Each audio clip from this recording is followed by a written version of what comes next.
Alhamdulillah wa kafa wa salatu wa salam ala nabiyina al-Mustafa amma ba'd. Il y a souvent chez les musulmans une confusion entre deux notions. Le salut dans ce bas monde, qu'on pourrait qualifier de salut terrestre, qui obéit à des lois matérielles, historiques, sociologiques, anthropologiques, qui s'appliquent à toute l'humanité. Abstraction de sa culture, de sa religion. Et puis, il y a un salut céleste qui est fondamentalement individuel. Deux lois pour deux saluts différents. Le salut, je dirais, laïque, matériel, prosaïque, profane, qui consiste à bâtir une société, techniquement parlant, à édifier une civilisation, mais en empruntant les mécanismes de construction de la civilisation. On est dans la technicité de la vie, qui obéit à des lois, lesquelles les lois ont été déposées par le Créateur lui-même. Celui qui emprunte cette voie-là, il peut construire et édifier une société prospère, où la pérenne, et construire toute une civilisation, ce que les musulmans, à un moment donné de leur histoire, ont pu réussir. Parce qu'ils ont compris les mécanismes de l'histoire. D'une religion, l'islam est devenu une grande civilisation. Mais ils ont compris que le salut dans ce bas monde, ce n'est pas l'exploration du savoir, la philosophie, la médecine. Ils ont développé même un droit positif, parce que le fiqh, il contient toute une partie rationnelle qui n'a rien à voir avec... puisque la source du fiqh, ce n'est pas uniquement le Coran et le Sunna. C'est l'orf, c'est la culture. Donc, il y a une intégration des lois culturelles, anthropologiques, dans l'élaboration du droit pour édifier une société en équilibre. C'est pourquoi il y avait un droit décentré et décentralisé qui prend en considération la réalité des cultures et des civilisations en place. Ils ont compris que la charia est ouverte sur ce qu'on pourrait appeler la théologie de la réalité ou bien l'épistémologie de la réalité. Regardez la réalité comme elle se présente pour pouvoir composer avec elle. Ça demande une intelligence qui n'a rien à voir avec la piété, parce qu'on peut être pieux et idiot. On peut être pieux et causer le trouble sociétal. L'exemple du kharijisme, le khawarij, était très pieux. Grand pratiquant, ils jeûnaient la journée, priaient la nuit, très rigoristes. Mais ils ont fait couler beaucoup du sang. Ils ont tué les compagnons, etc. Voilà. La piété, c'est pas une norme. C'est un sentiment qui doit être canalisé par la rationalité. Et donc le salut dans ce bas monde se construit dans la société et les collectifs. On ne peut pas bâtir un salut dans ce bas monde uniquement avec une logique individualiste. C'est en composant avec l'autre. Chercher le consensus autour de l'accomplissement du bien et éviter la coalition pour accomplir le mal. Donc le bien, il est collectif dans ce bas monde. Et quand on parle de la collectivité, il faut des lois, des normes. Pour la paix, c'est une construction, ça ne vient pas comme ça de manière passive. On ne construit pas une civilisation prospère économiquement, intellectuellement. L'ilm, c'est un moyen de bâtir une civilisation.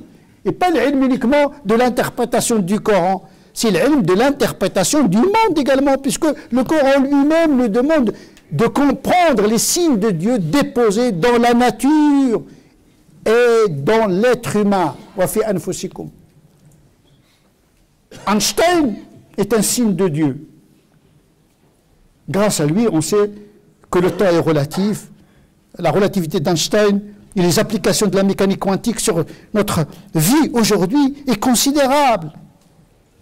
Ces gens-là, ils ont pu comprendre les lois de la physique pour... la rendre disponible au service de l'homme. Malheureusement, parfois, on utilise la physique pour construire la bombe atomique aussi. Donc on a besoin de la technique et de l'éthique, une éthique universelle. Donc le salut dans ce bas monde ne se reconstruit pas uniquement entre les musulmans ou bien les musulmans avec lui-même. On est engagé dans le monde.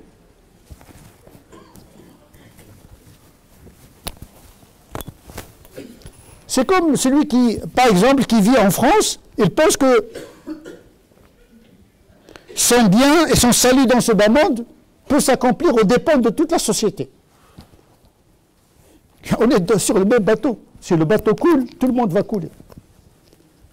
Donc il est dans l'intérêt des musulmans, du musulman et de la musulmane aussi, de participer à l'essor de la société où il vit, parce que son salut dépend du salut de la société.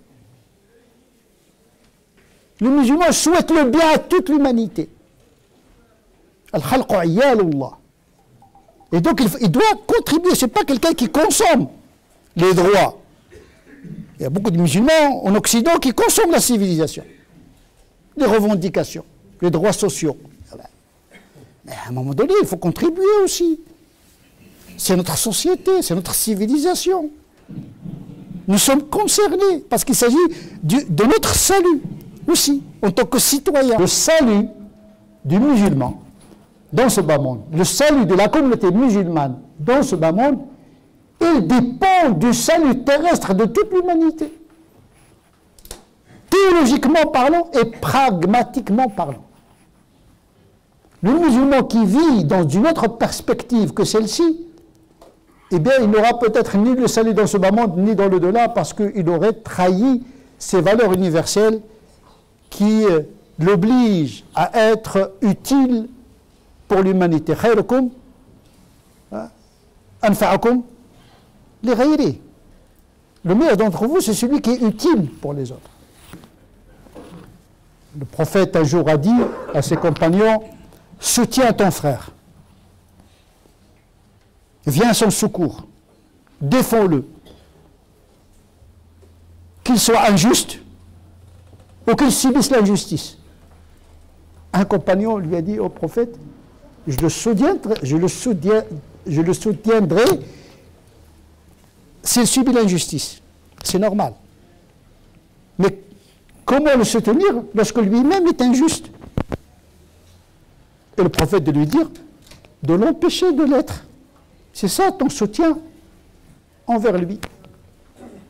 C'est-à-dire la justice est une loi qui s'applique sans géométrie religieuse variable aucune.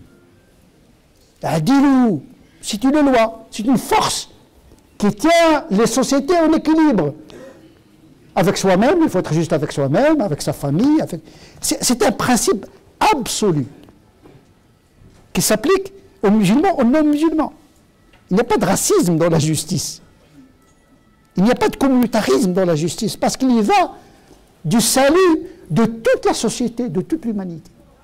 Par contre, le salut dans l'au-delà, c'est une affaire purement individuelle.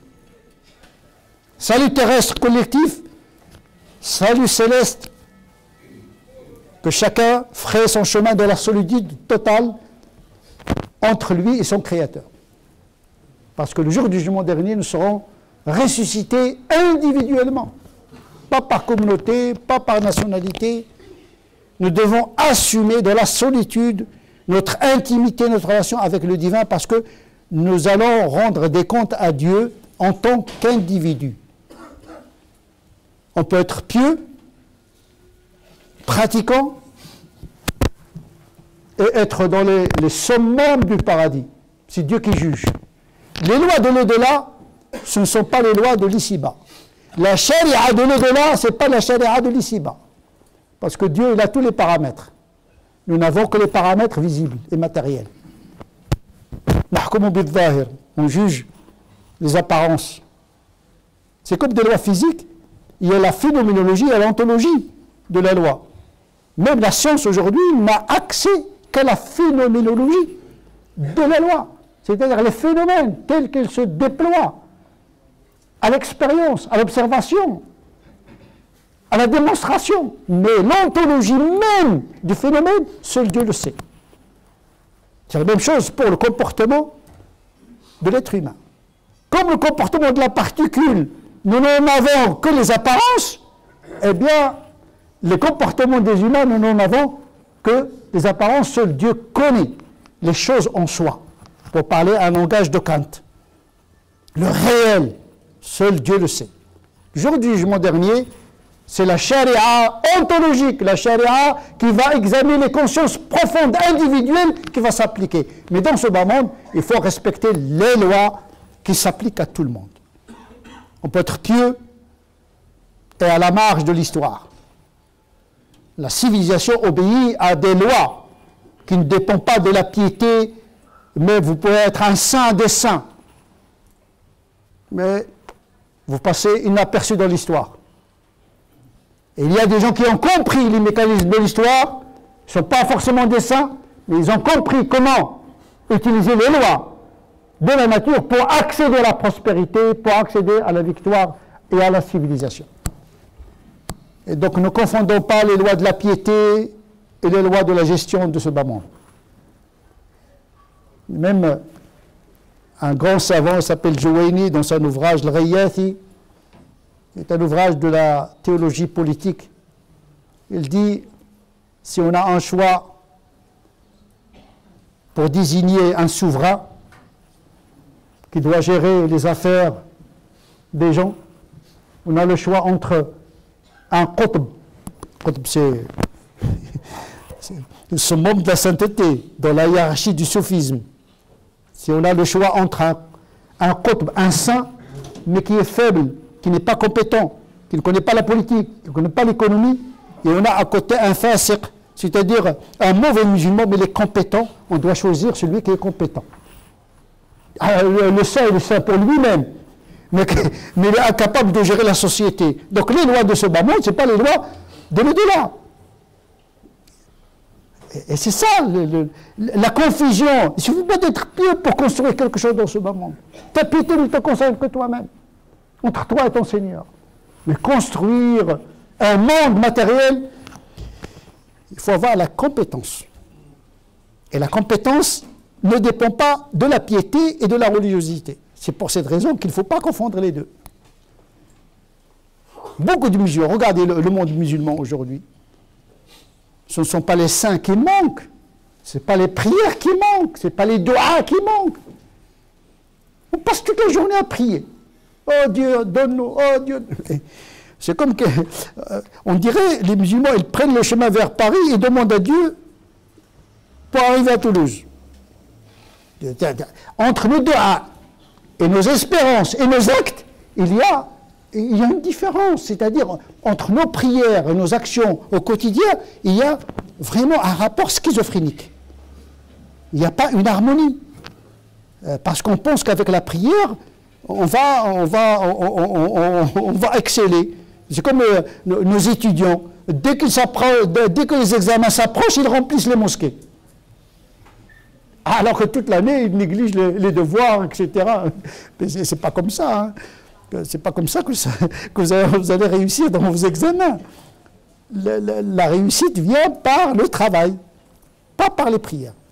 Et donc, effectivement, il ne faut pas mélanger ces deux répertoires, le répertoire du ciel et dans l'au-delà, qui consiste à être pieux, etc., et les lois de ce bas monde, qui sont des lois collectives et des lois qui sont matérielles et qui sont prises en considération d'ailleurs par l'éthique musulmane. Il y a un aspect pragmatique dans l'éthique musulmane. Ce n'est pas uniquement être bon parce qu'il faut être bon, parce qu'il y a une application de l'éthique pour assurer le salut dans ce bas monde, parce que la charia, elle vise également le salut dans ce bas monde. Il ne faut pas croire qu'il faut faire un choix entre le salut dans l'au-delà et le salut dans ce bas monde.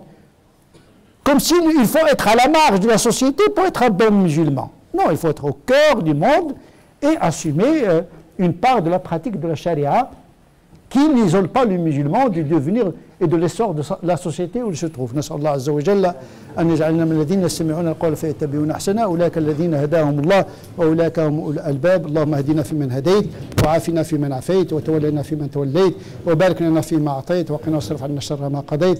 اللهم صل وسلم على سيدنا محمد وعلى آل سيدنا محمد كما صليت على إبراهيم وعلى آل إبراهيم، وبارك على محمد وعلى آل محمد كما باركت على إبراهيم وعلى آل إبراهيم في العالمين إنك حميد مجيد. سبحان ربك رب العزة عما يصفون، وسلام على المرسلين، والحمد لله رب العالمين.